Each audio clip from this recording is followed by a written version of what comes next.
Hello friends नमस्कार मु विकास आपण मानक स्वागत करुछि आउ एक नवा वीडियो रे। तो फ्रेंड्स पीएम किसान योजना को नहीं आस जाइछि बहुत बड़ अपडेट जे पीएम किसान योजना रो 21तम किस्ती आपनको केबे मिलिबो। जदि आमे देखिबा चलित वर्ष आपण मानकर पीएम किसान रो 20तम किस्ती आपण माननको अगस्त मासरे मिलिथिला।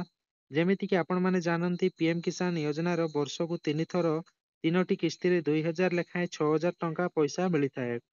देखंतु आपण माने पीएम किसान रो ट्विटर हैंडल रे देखिथिबे पीएम किसान योजना रो तृतीय किस्ती बा वर्षर ए वर्षर तृतीय किस्ती बा 21तम किस्ती राज्य किछि राज्य रे मिली सारलानी। तेबे सेमानकु कोन पई मिलला ओ अन्य राज्य रे मानकर केबे मिलिबो से विषय रे आजिर एही वीडियो रे जानिबा। वीडियो को शेष जाय देखंतु एवं चैनल रे नवा आस्तले चैनल को सब्सक्राइब कर देंतु और पाखरे थिबा बेल आइकन को प्रेस कर रखंतु जहा फल राम चैनल रे जहा भी अपडेट छिबो सर्वप्रथम जानि परिबे। तो देखंतु पीएम किसान योजनार 21तम किस्ती ଏହି ତିନୋଟି ରାଜ୍ୟରେ କେନ୍ଦ୍ର ସରକାରଙ୍କ ତରଫରୁ ପ୍ରଦାନ କରାଯାଇଛି। ସେହି ସବୁ ରାଜ୍ୟ ଗୁଡ଼ିକ ହେଉଛି ଉତ୍ତରାଖଣ୍ଡ, ପଞ୍ଜାବ, ହିମାଚଳ ପ୍ରଦେଶ। ଦେଖନ୍ତୁ ଏହି ସବୁ ରାଜ୍ୟରେ କୃଷକମାନେ ପ୍ରବଳ ବନ୍ୟା ଯୋଗୁଁ ଚାଷୀଙ୍କର ଯେଉଁ କ୍ଷୟକ୍ଷତି ହୋଇଥିଲା ସେଥିଲାଗି ସରକାର ସେହି ତିନି ଗୋଟି ରାଜ୍ୟରେ ସରକାର 21ତମ କିସ୍ତି ପ୍ରଦାନ କରିଦେଇଛନ୍ତି। ଏହି ପଇସା 26 ସେପ୍ଟେମ୍ବର ପ୍ରଦାନ କରାଯାଇଥିଲା।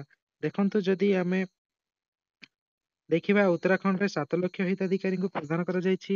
ଠିକ୍ ସେହିଭଳି ଆମେ ଦେଖିବା ହିମାଚଳ ପ୍ରଦେଶରେ 8 ଲକ୍ଷ ହିତାଧିକାରୀଙ୍କୁ ପ୍ରଦାନ କରାଯାଇଛି। ପଞ୍ଜାବରେ ମଧ୍ୟ ପ୍ରଦାନ କରାଯାଇଛି। ତେଣୁ ଓଡ଼ିଶାର ଓ ଅନ୍ୟ ରାଜ୍ୟରେ ଏହି ଟଙ୍କା କେବେ ମିଳିବ? ଦେଖନ୍ତୁ ପିଏମ୍ କିଷାନ ନିୟମ ଅନୁସାରେ ବର୍ଷକରେ 3ଟି କିସ୍ତି ପ୍ରତ୍ୟେକ 4 ମାସରେ 2000 ଲେଖାଏଁ ପ୍ରଦାନ କରିଥାନ୍ତି। ଯଦି ଆମେ ଚଳିତ ବର୍ଷ କଥା ଦେଖିବା ଫେବୃଆରୀ ଫାର୍ଷ୍ଟରେ ମିଳିଥିଲା, ଅଗଷ୍ଟରେ ସେକେଣ୍ଡ କିସ୍ତି ମିଳିଥିଲା, ତାପରେ ଯଦି ଆମେ ଦେଖିବା ଏହାର ପରବର୍ତ୍ତୀ କିସ୍ତି କେବେ ମିଳିବ। ଦେଖନ୍ତୁ ଏହି ପଇସା ହୁଏତ ନଭେମ୍ବରରେ ମିଳିପାରିବ ବା ଦିୱାଳୀ ପରେ ହୁଏତ ସରକାରଙ୍କ ତରଫରୁ ଏହି ପଇସା ମିଳିଯାଇପାରେ, କିନ୍ତୁ ଅଫିସିଆଲି କୌଣସି ଡିକ୍ଲାରେସନ ହୋଇନାହିଁ। ଦେଖନ୍ତୁ ଆପଣମାନଙ୍କ ପାଇଁ ଆଉ ଗୋଟେ ଗୁଡ୍ ନ୍ୟୁଜ୍ ରହିଛି। ଦେଖନ୍ତୁ ଏଠି ଦେଖାଉଛି ଆପଣମାନଙ୍କୁ ଏଠାରେ ଆସିଯାଇଛି ଅପଡେଟ୍ ମିସିଂ ଇନଫର୍ମେସନ ଅପସନଟି ଆସିଯାଇଛି।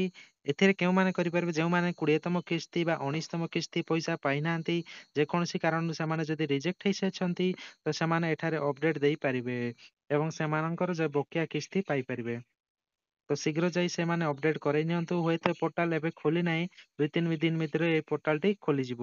ତ ଶୀଘ୍ର ଶୀଘ୍ର ଯାଇ ଏଇଟା କରେଇ ନିଅନ୍ତୁ। ଆଉ ଯଦି ନୂଆ ଆବେଦନ କରିବାକୁ ଚାହୁଁଛନ୍ତି ତ ନୂଆ ଆବେଦନ ମଧ୍ୟ କରାଇ ନିଅନ୍ତୁ। ଫାଷ୍ଟ ଏଗ୍ରିଷ୍ଟ୍ରାକରେ ଯାଇକି ଫାର୍ମର ରେଜିଷ୍ଟ୍ରି କରନ୍ତୁ ଏବଂ ପିଏମ୍ କିଷାନରେ ରେଜିଷ୍ଟ୍ରେସନ କରାନ୍ତୁ ଏବଂ ବର୍ଷକୁ 6000 ଟଙ୍କାର ସହାୟତା ରାଶି ପାଆନ୍ତୁ। ଦେଖନ୍ତୁ ଆପଣମାନଙ୍କୁ ବୁଝେଇ ଦେଇଛି ସରକାରଙ୍କ ତରଫରୁ 21ତମ କିସ୍ତିକୁ ନେଇ ଏପର୍ଯ୍ୟନ୍ତ କିଛି ଅଫିସିଆଲ ନୋଟିଫିକେସନ ଆସିନାହିଁ। ହୁଏତ ନଭେମ୍ବରରେ ମଧ୍ୟ ଏହି ପଇସା ମିଳିଯାଇପାରେ।